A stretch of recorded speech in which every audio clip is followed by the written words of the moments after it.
Hello and welcome again. On this episode of Dine In, we're making chocolate chip banana bread.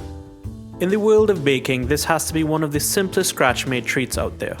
Universally loved, this recipe is perfect for any occasion and is a great entry-level dish for budding bakers. Though there are no overly complex techniques involved, this process provides a good opportunity to lock in a few fundamentals. Organization is key to a steady workflow. While I admit my cooking style is inherently haphazard, you could see how my wife has taken the time to measure out her ingredients appropriately. This will help in future recipes when dealing with time and temperature sensitive situations. We start by creaming the room temperature butter and brown sugar. You should always start mixing on the lowest speed and then gradually increase as the components combine. That's just to minimize the amount of splatter. Also, using only brown sugar will help give a richer flavor and a darker crust. Once the butter is evenly dispersed, add one large egg and combine again. Egg is used as a binder, and within a few seconds of mixing, you'll notice how much thicker the mixture gets. Most recipes call for multiple eggs, but one works just fine. Next step is to smash the bananas. Ideally, you want to use overripe ones that have a mostly black skin. These were not quite there yet, but still worked out well. The riper the bananas, the sweeter the final product.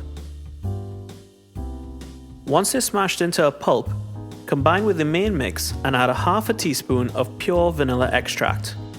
In case you ever wondered, vanilla extract is made from the natural bean, whereas vanilla essence is an artificial flavoring. Now it's time for the dry ingredients: all-purpose flour, baking soda, and salt. Normally, you need a separate acid to activate the baking soda. However, the molasses found in brown sugar is acidic and will trigger the leavening.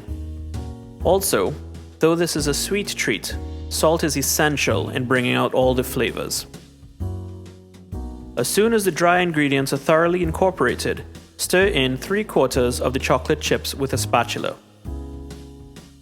Transfer the entire mixture to a greased and floured loaf pan.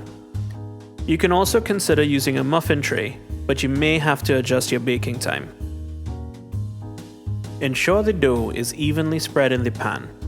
This is important for achieving that iconic loaf shape. Finally, sprinkle the remaining chocolate chips over the top.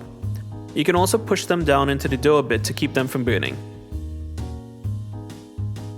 Place the pan in the center of a preheated 350-degree oven for 55 to 65 minutes. You can tell for sure it's done when you stick a wooden skewer in the center and it comes out dry.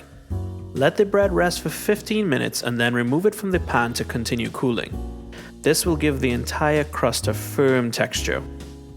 Now you can dig in any time you'd like, but personally I prefer when it's cooled in the fridge overnight.